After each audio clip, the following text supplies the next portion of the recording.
The truth about wireless power exposed by Nikola Tesla. Lightning fills the room, purple arcs leap through the air, glass bulbs glow. With no wires attached. A century later, your phone rests on a small pad. No plug, no cable, just silence and charging. Wireless power looks like magic. But here's the question most people never ask. Is this what Nikola Tesla meant when he spoke of powering the world without wires? Or are we confusing spectacle with reality? To answer that, we must separate myth from engineering and let Tesla explain his own work. Before you can understand my dreams of wireless power, you must understand the battle I fought first. A battle not of ego, but of physics. At the end of the 19th century, electricity was trapped.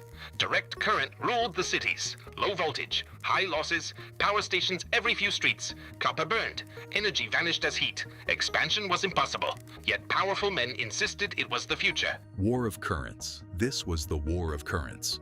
Thomas Edison backed direct current. Nikola Tesla believed in alternating current. The argument wasn't philosophical, it was mathematical. I watched lies spread faster than truth. I watched fear replace reason. They said alternating current was dangerous. They said it would kill cities. They even electrocuted animals to prove a point. But physics does not bow to propaganda. I knew that if voltage could be raised, current could be lowered, and losses would vanish. Tesla's solution was revolutionary. Polyphase alternating current combined with transformers. Power could now travel hundreds of kilometers efficiently. Generators create alternating currents. Transformers raise the voltage. Power lines carry it far. Transformers lower it again for safe use. This was not guesswork. It was a harmony between mathematics and nature. And when the lights came on at Niagara Falls, the war was over. I had won. Only then did I ask the next question. If energy can move through wires, why should it not move through space itself? Transformers. The first wireless power. Here is something most people never realize. Wireless power already existed in Tesla's wired system. Inside every transformer. A transformer has no electrical contact between coils. Energy crosses an empty gap. Through a magnetic field. No wire connects primary and secondary. It is already wireless, just confined. This becomes the conceptual bridge. A transformer is short-range wireless power using magnetic induction. Modern wireless charging works the same way, just without the iron core. But Tesla wanted to go further, much further. The Tesla coil. To explore wireless power beyond transformers, Tesla built a new device, the Tesla coil. This was not merely a transformer. It was a resonance system. 2 circuits, primary and secondary, tuned to the same frequency. When resonance is achieved, energy flows not by force, but by cooperation. Voltage rises to extraordinary levels. Frequencies become very high. Electric fields fill the surrounding space, and suddenly, wires are no longer necessary. Tesla coils could create voltages so high that electricity behaved differently. Fields extended into the air. Objects nearby became energized. Near-field wireless power and wireless lamps. This led to Tesla's most famous demonstrations. Lamps glowing without wires, tubes lighting in his hands, electricity visible in space. Light does not require wires, only excitation. When molecules are energized by oscillating electric fields, they emit light. I showed the world that space itself can carry energy. This was real wireless power, but it came with limits. Energy spreads, it weakens with distance. Losses grow rapidly. What I demonstrated was near-field wireless power, inductive coupling, capacitive coupling, beautiful, educational, but not a method to power cities. Those who claim otherwise either misunderstand my work or misuse it. Tesla never claimed these demonstrations were ready for large-scale power delivery. They were proof of principle. If this is changing how you see Tesla and separating myth from real engineering, take a moment to support the work. Like the video, subscribe, and share it with someone who thinks wireless power is just magic. Now, let's go further. Scaling up, Colorado Springs. If short-range wireless power worked, could it be scaled? Tesla went where limits were fewer. Colorado Springs, 1899. I needed space, silence, distance from doubt. There, I built my largest apparatus. I drove currents into the earth itself. I raised terminals into the sky. I studied electrical oscillations on a planetary scale, and something unexpected happened. The Earth responded, like a bell struck by a hammer. Tesla believed the Earth could behave. As a conductor, perhaps even a resonant system.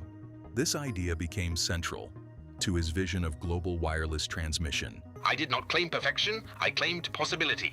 Colorado Springs was not a power station, it was a laboratory. And laboratories exist to ask dangerous questions. The magnifying transmitter. From these experiments emerged Tesla's most ambitious device, the magnifying transmitter. This was not a larger Tesla coil. It was a system, high power, high resonance, extreme precision. Its purpose was not to radiate energy blindly, but to launch oscillations that could be received in sympathy. Energy scattered is wasted. Energy directed is useful. Tesla hoped resonance could overcome distance and loss. Modern engineering perspective, communication, yes. Navigation, yes. Global wireless power for heavy loads, extremely difficult. But Tesla was exploring unknown territory. Wardenclyffe, engineering versus reality. Wardenclyffe Tower was the physical expression of Tesla's wireless ambition. A massive structure deep into the earth, reaching into the sky, built to test ideas no one had tested before. They believed Wardenclyffe was a single machine. It was not. It was the beginning of a system meant to connect the world. I imagined voices crossing oceans without wires, clocks beating in perfect agreement across continents, information moving instantly without cables or borders. Power, yes, perhaps, but never blindly, never wastefully. I asked investors for patience. They demanded certainty. I offered the possibility. They wanted profit. The truth is this: engineering must grow in darkness before it can work in daylight. Wardenclyffe was not built to sell electricity.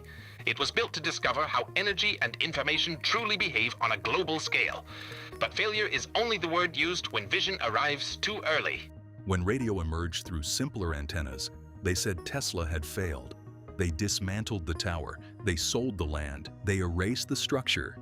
But the ideas survived. Every wireless signal sent today, every synchronized system on Earth is a shadow of what Wardenclyffe was meant to explore.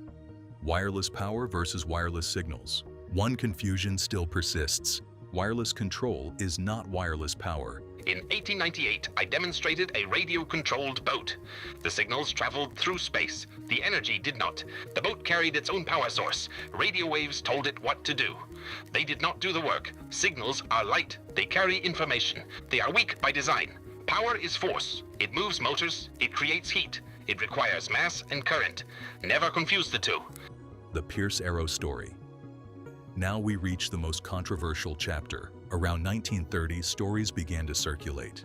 Nikola Tesla, then in his 70s, was seen traveling in a Pierce Arrow automobile. But this was no ordinary vehicle. The gasoline engine had been removed. In its place, a high-pole asynchronous electric motor. No batteries, no visible fuel source, no exhaust. Witnesses described a small box of vacuum tubes installed beneath the seat. From it rose an antenna, tall, capped with a spherical electrode, and the car moved, smoothly, silently, at highway speed. There is no surviving technical documentation, no patents, no schematics. But there are accounts, and Tesla himself never denied the principle. Now listen carefully to how he described it. Confident, precise. You must not confuse absence of wires with absence of engineering. I did not abandon physics. I refined it. For years, I studied how energy behaves when it is not forced through copper, but allowed to move as nature prefers. At Colorado Springs, I conducted preliminary tests on what I called worldwide wireless. I observed that electrical energy could be transmitted through the Earth as standing oscillations, not as scattered radiation. In those experiments, I transmitted power on the order of 10 kilowatts, over distances approaching 40 kilometers, with no measurable loss at the receiver. This was not magic, it was resonance. Modern physics has not confirmed large-scale scalar energy transmission.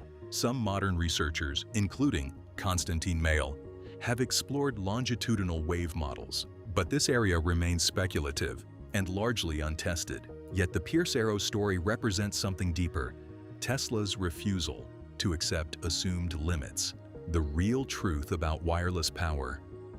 So what is the truth? Wireless power is real. It exists today in wireless charging, RF energy harvesting, near-field inductive systems, but it obeys strict limits: distance, efficiency, safety. Tesla's true legacy is not fantasy. I opened a door, others learned. How to walk through it, resonance, high-frequency systems, understanding fields. That was my contribution. Do not turn it into mythology. Understanding is far more powerful than belief. Nikola Tesla did not give us free energy. He gave us questions that forced engineering to grow. Wireless power is not magic. It is physics with limits and possibilities, and the story is not finished. Some dreams fail, others wait. The future belongs to those who test ideas honestly, not those who fear them. Understand the work. Only then will you understand the power that still surrounds you. Tesla didn't sell miracles. He questioned limits. If this helped you see wireless power more clearly, like the video and subscribe for more deep science stories, because understanding matters more than myth.